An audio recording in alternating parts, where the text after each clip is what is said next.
Good bad ugly இந்த படத்துக்கு அப்புறமா அஜித் சார் என்ன படம் பண்ண போறாரு, எந்த டைரக்டர் கூட இணைய போறாருன்னு சொல்லிட்டு ஏகப்பட்ட கன்ஃபியூஷன்ஸ், ஏகப்பட்ட எதிர்பார்ப்புகள் அப்படின்னு சொல்லலாம். ஏன்னா லிஸ்ட் ஆஃப் டைரக்டர்ஸ் நிறைய பேர் இருக்காங்க. ஆனால் அதில் முதல் இடத்துல இருக்கிறது கார்த்திக் சுப்புராஜ் அவர்கள். அதுக்கான காரணம் என்னன்னா, கார்த்திக் சுப்புராஜ் அவர்களை பொறுத்த வரைக்கும் இந்த ப்ரொடக்ஷனை பிளான் பண்ணுற விதம், ஒரு குறிப்பிட்ட டைமுக்குள்ள ஒரு பிரம்மாண்டமான படத்தை எடுத்து தந்துடுவார். அப்படிப்பட்ட ஒரு டேலண்டடான ஒரு இயக்குனர். அதை தாண்டி இப்போ ரீசெண்ட் டைம்ஸில் ஒரு ரெட்ரோ அப்படின்ற படம் பண்ணியிருக்காரு. அந்த படத்து மேலேயும் ஒரு பெரிய எக்ஸ்பெக்டேஷன் இருக்குது.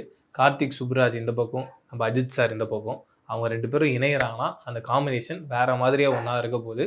அண்ட் இன்னொரு பாயிண்ட் எல்லாருமே என்ன நினச்சிக்கிட்டு இருக்காங்கன்னா, கார்த்திக் சுப்புராஜ் சார் படங்களாலே மேக்ஸிமம் ஒரு கேங்ஸ்டர் கதையாக தான் இருக்குன்ற மாதிரி பேசிக்கிட்டு இருக்காங்க. ஆனால் கார்த்திக் சுப்புராஜ் அவர்கள் இது எப்படி பிளான் பண்ணியிருக்காருன்னா, ஒரு கேங்ஸ்டர் கதையாக இல்லாமல் இப்போ இறைவியிலலாம் நிறைய ஃப்ளேவர்ஸ் இருக்கும். பீட்சா ஒரு வேறு மாதிரியான ஒரு கதையாக கொடுத்துருக்காரு. அப்படி யாரும் எதிர்பார்க்காத ஒரு ஜானரில் இந்த படம் இருக்கணும் அப்படின்ற மாதிரி பிளான் பண்ணி வச்சுருக்காங்களாம்.